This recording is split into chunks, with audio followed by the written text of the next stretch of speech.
राधे राधे सभी को। कल हमने आचार्य रामचंद्र शुक्ल जी की पुस्तक से रामस्वरूप चतुर्वेदी जी की भूमिका से कुछ प्रश्न देखे थे।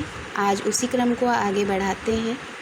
तो पहला क्वेश्चन है, इंदौर अधिवेशन की साहित्य परिषद के अध्यक्ष पद से दिया हुआ शुक्ल जी का ऐतिहासिक अभिभाषण 1935 बाद में किस नाम से प्रकाशित हुआ? तो यहाँ पर हमारे पास ऑप्शन है, कविता क्या है, लोभ और प्रीति, काव्य में अभिव्यंजनावाद, श्रद्धा और भक्ति। तो इसमें जो उत्तर सही है वो है काव्य में अभिव्यंजनावाद। तो ध्यान दीजिएगा, ये प्रश्न 2-3 तरह से बन सकता है या पूछा जा सकता है कि काव्य में अभिव्यंजनावाद नाम से जो ऐतिहासिक अभिभाषण था वो कब प्रकाशित हुआ? तो ये 1935 में जो भाषण दिया था ये काव्य में अभिव्यंजना नाम से प्रकाशित हुआ था। और प्रश्न ऐसे भी बन सकता है कि काव्य में अभिव्यंजनावाद 1935 के ऐतिहासिक अभिभाषण के रूप में हुआ था, तो ये किस अधिवेशन में हुआ था? तो यहाँ पे उत्तर हो जाएगा कि ये इंदौर अधिवेशन के दौरान हो सकता है। कुल मिला के हमको 2-3 बातें ध्यान रखनी है कि जो अधिवेशन हुआ था साहित्य परिषद की वजह तरफ से, वहाँ पे इंदौर का अधिवेशन था और जो इसमें शुक्ल जी थे वो साहित्य परिषद के अध्यक्ष पद पर थे और उन्होंने उस पद पर रहते हुए इंदौर में एक ऐतिहासिक अभिभाषण दिया था 1935 और बाद में इसी ऐतिहासिक अभिभाषण को काव्य में अभिव्यंजनावाद नाम से रखा गया। अगला प्रश्न, किसके अभिभाषणों की एक प्रथा यह रही कि भाषणकर्ता अपना मूल विवेचन करने के साथ साथ हिंदी की पिछली गतिविधियों व प्रकाशित कृतियों पर भी अपने विचार व्यक्त करता है? तो यहाँ पे ऑप्शन है साहित्य मंडल, साहित्य परिषद, साहित्य भवन, कोई नहीं।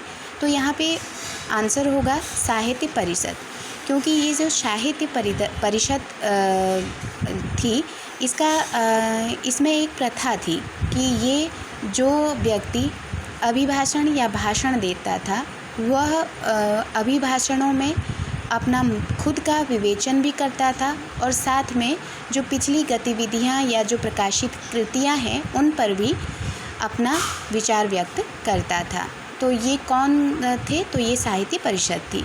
अगला प्रश्न है, आचार्य शुक्ल जी के अपने काव्य में अभिव्यंजनावाद के सर्वेक्षण में उस समय के और बाद के भी किन 2 शीर्षस्थ रचनाकारों पर आलोचना की तुलनात्मक टिप्पणी बड़ी महत्वपूर्ण और भावी मूल्यांकन के लिए दिशा निर्देशक है? तो कहने का तात्पर्य है कि जो काव्य में अभिव्यंजनावाद जो शुक्ल जी ने किया था वहाँ पे 2 शीर्षस्थ रचनाकारों की आलोचना भी की थी। तो उसमें कौन कौन थे? तो महावीर प्रसाद ऑप्शन के रूप में महावीर प्रसाद द्विवेदी, प्रेमचंद्र, ये एक ऑप्शन हो गया। दूसरा प्रेमचंद्र या श्याम सुंदर दास, तीसरा महावीर प्रसाद या श्याम सुंदर दास, चौथा प्रसाद व प्रेमचंद्र। तो इन्होंने जो काव्य में अभिव्यंजनावाद दिया था इसमें जो 2 लोगों को जो शीर्षस्थ रचनाकारों के आलोचना के रूप में इन दोनों में जो तुलना की थी, तुलनात्मक आलोचना की थी, वो कौन थे? तो वो प्रसाद और प्रेमचंद्र थे। तो ये चीज़ ध्यान रखना है, जयशंकर प्रसाद और प्रेमचंद्र को लेकर के, इन दोनों को शीर्षस्थ रचनाकारों में लेकर के तुलनात्मक टिप्पणी यहाँ पे इन्होंने की थी। अगला प्रश्न है, प्रसाद के किस विधा को लेकर शुक्ल जी ने आलोचनात्मक दिशा निर्देशन दिया है? तो तुलना करते हुए।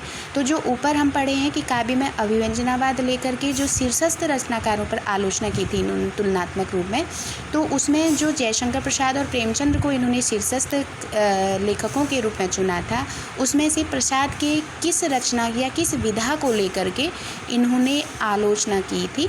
तो इसमें ऑप्शन है कहानी, नाटक, उपन्यास, निबंध।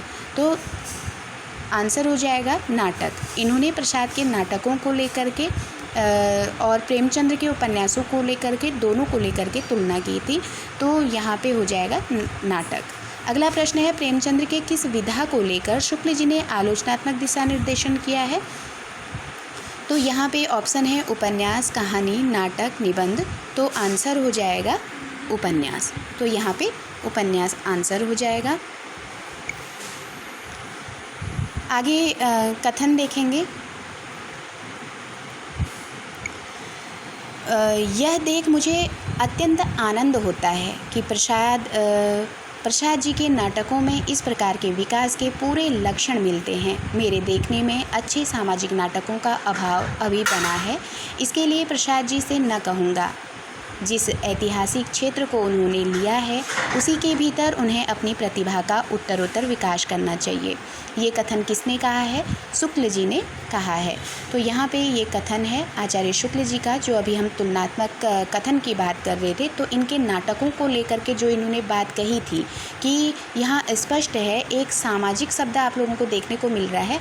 तो इसी सामाजिक नाटकों का अभाव ये प्रसाद के नाटकों में इनका विषय बना था, क्योंकि प्रसाद के नाटकों में ऐतिहासिकता पूर्ण रूप से थी, लेकिन जो चीज़ का अभाव शुक्ल ने पाया था वो था सामाजिक नाटकों का। तो इसीलिए कहते हैं कि सामाजिक नाटकों का अभाव प्रसाद के नाटक लिखने के बावजूद भी बना था। अगला कथन देखेंगे, वर्तमान सामाजिक जीवन के विविध पक्षों और अंतर्वृत्तियों की बड़ी परख प्रेमचंद्र जी को मिलती है। उन्होंने हिंदी के उपन्यास क्षेत्र को जगमगा दिया। वे हमारे गर्व और गौरव के कारण हैं। अब यहाँ इन्होंने प्रेमचंद्र जी को सामाजिक जीवन के पक्ष को जगाने के क्षेत्र में बहुत ऊंचा स्थान दिया और कहते भी हैं कि इन्होंने हिंदी के उपन्यास क्षेत्र को जगमगा दिया। और ये उपन्यास क्षेत्र को उन्होंने सामाजिक उपन्यासों को लिख करके जगा रखा है। वे हमारे गर्व और गौरव के कारण हैं और बता भी रहे हैं कि इनके जो सामाजिक उपन्यास हैं वो गर्व और गौरव का कारण है। लेकिन आगे इन्होंने जो आलोचना की वो क्या था? तो आगे का जो लाइन है इसमें इनका आलोचनात्मकता दिखती है, जिसमें कहते हैं कि मेरे देखने में उत्कृष्ट कोटि के ऐतिहासिक उपन्यासों का अभाव ज्यों का त्यों बना रहा। तो ये ऐतिहासिक उपन्यासों का अभाव ज्यों का त्यों बना रहा, ये यहाँ पे इनके जो उपन्यास हैं उनमें इस चीज़ का अभाव है, ये चीज़ प्रेमचंद्र जी बता रहे हैं। तो यहाँ पे दोनों में तुलना हो गई। उनके उसमें सामाजिक नाटकों का अभाव था और यहाँ पे ऐतिहासिक उपन्यासों का अभाव ज्यों का त्यों बना है। यदि जयशंकर प्रसाद जी इस ओर भी ध्यान दें तो इस अभाव की पूर्ति बहुत अच्छी तरह हो सकती। तो ये कथन किसका हो गया? आचार्य शुक्ल जी का हो गया। यानी कि हमें ध्यान रखना है कि सामाजिक नाटकों का अभाव इन्होंने लेकर के आलोचना की है जयशंकर प्रसाद जी की, और ऐतिहासिक उपन्यासों का अभाव दिखा करके तुलनात्मक आलोचना किया है प्रेमचंद्र जी का। अब आगे देखेंगे, अगला कथन है, इस आलोचना विवेक में आचार्य शुक्ल का इतिहास दर्शन बड़े परिष्कृत और प्रौढ़ रूप में विकसित हुआ है, जो अलग से उतना कहा नहीं गया जितना कि स्वतः इतिहास लेखन से उद्भूत होता है। तो ये कथन शुक्ल जी के संदर्भ में आचार्य रामस्वरूप चतुर्वेदी जी का है। अगला एक कथन इसमें आया है, साहित्य जनता की चित्तवृत्ति का संचित प्रतिबिंब होता है और इन्हीं चित्तवृत्तियों की परंपरा को परखते हुए साहित्य परंपरा के साथ उनका सामंजस्य दिखाना ही साहित्य का इतिहास कहलाता है। तो ये कथन है आचार्य शुक्ल जी का। तो ये चीज़ हमको ध्यान रखना है कि ये कथन किसका है? तो आचार्य शुक्ल जी का है। आगे कथन देखिए, इससे इस काल को रस के विचार से कोई श्रृंगार काल कहे तो कह सकता है। तो यहाँ पे हम देखते हैं कि श्रृंगार काल ये विश्वनाथ जी का दिया हुआ कथन है। श्रृंगार काल नाम जो रीति काल को दिया है वो विश्वनाथ जी ने दिया है। तो लेकिन यहाँ पे शुक्ल जी कहते हैं कि जो यहाँ पे रस का विचार आया, यानी कि जो रसों पर विचार हुआ है, तो उसके माध्यम से कोई इसको श्रृंगार काल कहे तो कह सकता है। श्रृंगार के वर्णन को बहुतेरे कवियों ने अश्लीलता की सीमा तक पहुंचा दिया था। इसका कारण जनता की रुचि नहीं, आश्रयदाता राजा महाराजाओं की रुचि थी, जिनके लिए कर्मण्यता और वीरता का जीवन बहुत कम रह गया था। ये कथन किसका है? शुक्ल जी का है। तो ये कथन कहाँ पर मिलता है? अगर कभी कभी प्रश्न पूछा भी जाता है कि ये किस प्रकरण से है, तो रीतिकाल का जो सामान्य परिचय है उसमें अंतिम पैरा में ये चीज़ शुक्ल जी ने लिखी है। और अगर प्रकरण पूछे तो प्रकरण 1 है। तो दोनों बातें ध्यान रखिए, सामान्य परिचय की अंतिम पैरा की पंक्ति है और दूसरा ये प्रकरण 1 से पूछा गया है। तो यहाँ हमको ध्यान देना है कि श्रृंगार काल कहे तो कह सकते हैं, ये शुक्ल जी कहते हैं। क्यों कह सकते हैं? और इसका वो भी बता रहे हैं कि जो जनता उस समय थी ये श्रृंगारिकता में इतनी रुचि जनता की नहीं थी, कह रहे हैं। लेकिन जो राजे महाराजे हुए थे ये लोग अपने आश्रयदाताओं से अपनी वीरता और उन के गुण या नायिकाओं के संदर्भ में जो श्रृंगारिक वर्णन सुना करते थे, उसकी वजह से ये चीज़ अश्लीलता वाली बातें आती हैं। अगला प्रश्न, अगला जो कथन है, जिन वस्तुओं के आधार पर उक्तियाँ मन में खड़ी की जाती हैं उनका कुछ भाग कला के अनूठेपन के लिए पंक्तियों के इधर उधर से हटा भी लिया जाता है। अतः कहीं कहीं व्यवहृत शब्दों की व्यंजकता पर्याप्त न होने पर भाव अस्फुट रह जाता है। पाठक को अपनी ओर से बहुत कुछ आक्षेप करना पड़ता है। ये कथन शुक्ल जी का है छायावादी कवियों के लिए। छायावाद में जिन लेखकों ने जो लाक्षणिक अप्रस्तुत विधान दिए थे और जो प्रकृति चित्रण किया था और जो गीतात्मक स्वरूप को प्रदर्शित किए हुए थे, उसके आधार पर शुक्ल जी ने ये पंक्तियाँ छायावाद के संदर्भ में कहा है। खासकर उन्होंने अपने इतिहास ग्रंथ में एक एग्जाम्पल के तौर पे लहर की वो लहर जो जयशंकर प्रसाद की रचना है उसकी पंक्तियों को देख करके उसको व्याख्यायित किया है। आधुनिक खड़ी बोली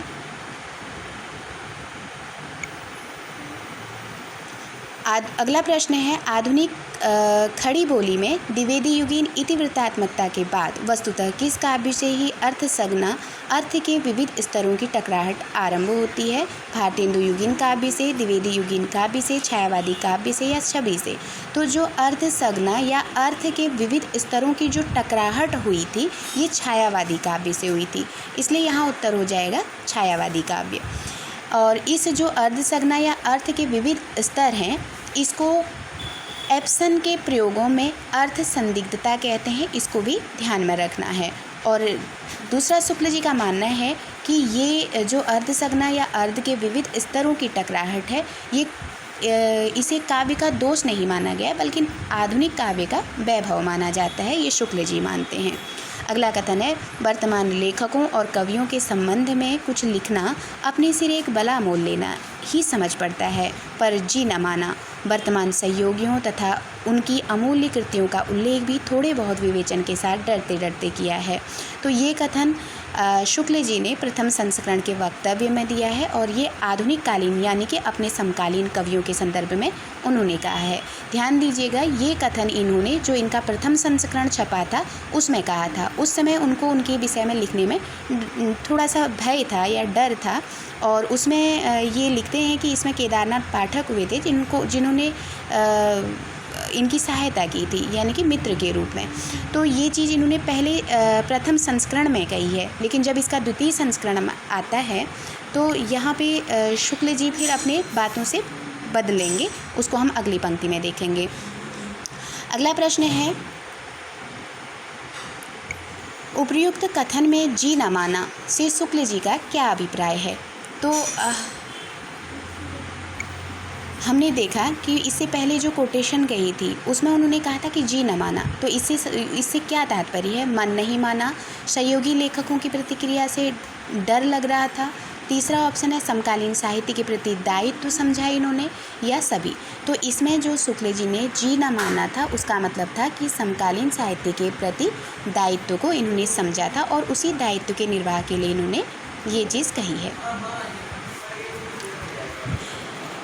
अगला कथन है, इस संस्करण में समसामयिक साहित्य का अब तक का आलोचनात्मक विवरण दे दिया गया है जिससे आज तक के साहित्य की गतिविधि का परिचय प्राप्त होगा। तो ये कथन किसका है?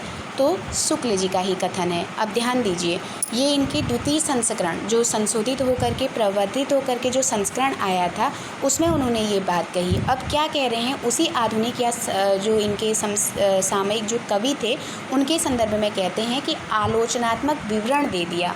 तो इसका मतलब है कि इनके अंदर जो डर था ये लेखकों के संबंध में लिखना, उसकी वहाँ पे समाप्ति को दिखा रहे हैं और आलोचनात्मक विवरण की इन्होंने वहाँ पे द्वितीय संस्करण में प्रस्तुति दी है। ये बात महत्वपूर्ण है। ये 2-3 तरह से प्रश्न पूछ सकते हैं कि अपने सिर बला मोल लेना है, ये इन्होंने किस संस्करण में कहा है? तो प्रथम संस्करण में कहा है।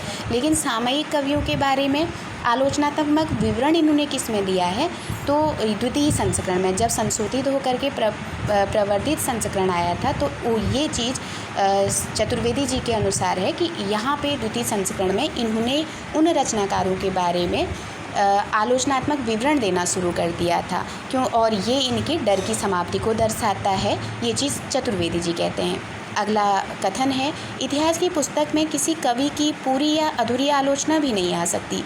किसी कवि की आलोचना लिखनी होगी तो स्वतंत्र प्रबंध या पुस्तक के रूप में लिखूंगा। ये कथन शुक्ल जी का है और ये इनके मूल वक्तव्य में है। तो इसीलिए इन्होंने कहा कि अगर मुझे लिखना होगा तो मैं स्वतंत्र पुस्तक रूप में लिखूंगा। इसलिए जायसी, कबीर और इनके बारे में इन्होंने प्रबंध ग्रंथ जो अपने लिखे हैं, बड़े ग्रंथ लिखे हैं। अगला प्रश्न है, शुक्ल के इतिहास के विकास क्रम की रोचक और गहन समीक्षा अपने अध्ययन में प्रस्तुत की है। अब शुक्ल के इतिहास को लेकर के, ठीक है, ये चीज़ ध्यान देना है कि जो शुक्ल ने अपना इतिहास ग्रंथ लिखा उसके विकास क्रम की रोचक और गहन समीक्षा अपने अध्ययन में किसने प्रस्तुत की थी? हजारी प्रसाद और सुमन राजे ने, बच्चन सिंह और समीक्षा ठाकुर ने, बच्चन सिंह और हजारी प्रसाद ने, नगेंद्र और रामकुमार वर्मा ने। तो यहाँ उत्तर हो जाएगा बच्चन सिंह और समीक्षा ठाकुर ने। इन दोनों ने शुक्ल के इतिहास पर समीक्षात्मक एक समीक्षा प्रस्तुत की थी। बच्चन सिंह की शुक्ल के इतिहास पर लिखी समीक्षा ग्रंथ का क्या नाम है? अब इन्होंने जो बच्चन सिंह ने, हमने जान लिया कि बच्चन सिंह और समीक्षा ठाकुर हैं जिन्होंने शुक्ल की पुस्तक को लेकर के समीक्षा ग्रंथ लिखा था। तो प्रश्न बनता है कि बच्चन सिंह की शुक्ल के इतिहास पर लिखे हुए समीक्षा ग्रंथ का क्या नाम है? शुक्ल का इतिहास पढ़ते हुए 1989, शुक्ल का इतिहास एवं विषय विस्तार 1884, शुक्ल का इतिहास विचार व विवेचन आचार्य शुक्ल की भक्ति भावना। तो इसमें आंसर हो जाएगा शुक्ल का इतिहास पढ़ते हुए 1989। अगला प्रश्न देखेंगे, समीक्षा ठाकुर की शुक्ल के इतिहास पर लिखी समीक्षा ग्रंथ कौन सी थी? तो शुक्ल का इतिहास विचार और विवेचन 1883, आचार्य रामचंद्र शुक्ल के इतिहास की रचना प्रक्रिया 1996। तो समीक्षा ठाकुर ने जो शुक्ल के इतिहास पर लिखा था उसका नाम है आचार्य रामचंद्र शुक्ल के इतिहास की रचना प्रक्रिया 1996। तो ये हो गए दोनों की समीक्षा शुक्ल जी के ऊपर। अब आगे देखेंगे,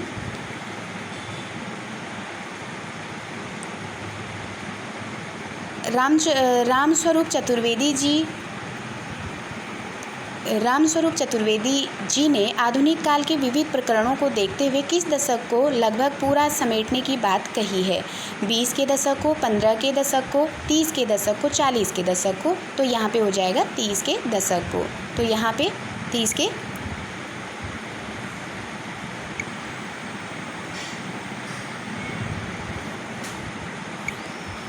दशक को। तो आंसर हो जाएगा 30 के दशक को। अगला प्रश्न है, चतुर्वेदी जी के अनुसार शुक्ल जी ने गद्य के प्रसंगों को किस पत्रिका में व कब प्रकाशित एक टिप्पणी की भाषा व्यवस्था की दृष्टि से समीक्षा की है? ऑप्शन है आपके सुधा पत्रिका 1930, जागरण पत्रिका 1935, सरस्वती पत्रिका 1900 या आज पत्रिका 1939। तो यहाँ पे शुक्ल जी ने जो गद्य के प्रसंग को पत्रिका में प्रकाशित किया था वो थी आज पत्रिका 1939।